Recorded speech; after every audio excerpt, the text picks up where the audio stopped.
میں آج پاکستان کی موجودہ صورتحال پر ایک بڑا معصومانہ تجزیہ آپ کی خدمت میں رکھنا چاہوں گا۔ پاکستان وہ ملک جس کے لیے قائد اعظم اور ہمارے آباء و اجداد نے سینکڑوں قربانیاں دی، آزادی کے اسٹامپ پر اپنے لہو سے دستخط کیے، وہ ملک جہاں ایمان کا درس دیا جاتا ہے، یونٹی، فیتھ، ڈسپلن کا درس دیا جاتا ہے۔ But I am very sorry to سے آج پاکستان میں نہ یونٹی ہے، نہ فیتھ ہے، اور ڈسپلن کو تو آپ بھول ہی جائیں۔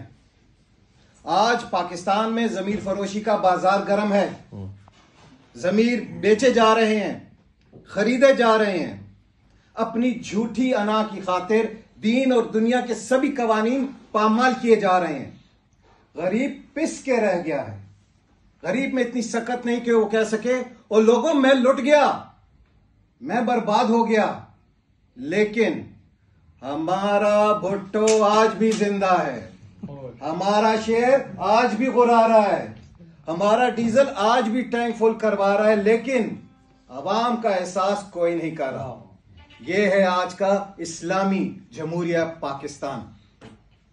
ویڈیو لیک سے لے کے بے لباس کرنے تک چادر اور چار دیواری کا تقدس پامال کیا جا رہا ہے، امیر اور غریب کی عزت کو اچھالا جا رہا ہے، اخلاقیات کی تو دھجیاں اڑائی جا رہی ہیں، ڈسپلن کا صحیح استعمال کیسے کیا جاتا ہے یہ عوام کو بتایا جا رہا ہے، اور پھر ہم پوچھتے ہیں کہ پاکستان کے حالات ایسے کیوں ہیں؟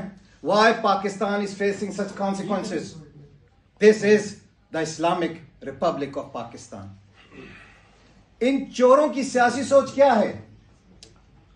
لوٹو لوٹو جی بھر کے لوٹو، سارا پاکستان لوٹ لو، شاید کل کو باری آئے یا نہ آئے، اور چاہے اس پروسیس میں پاکستان کی اکانومی اور عوام کا دیوالیہ نکل جائے، کوئی ایشو نہیں۔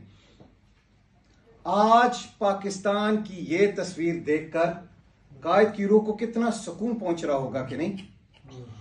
آگے آپ تو سمجھ گئے ہوں گے۔ آخر کب تک ہم قائد اور اقبال کے اس خواب کو یوں ہی رونتے رہیں گے؟ آخر کب تک؟ 75 سال کے بعد اللہ تعالیٰ نے ہمیں ایک نڈر اور ایک سچا لیڈر عمران خان دیا ہے، وہ لیڈر جو ان چوروں، ڈاکوؤں اور بیرونی طاقتوں کی آنکھوں میں آنکھیں ڈال کر کہتا ہے ایبسلیوٹلی ناٹ۔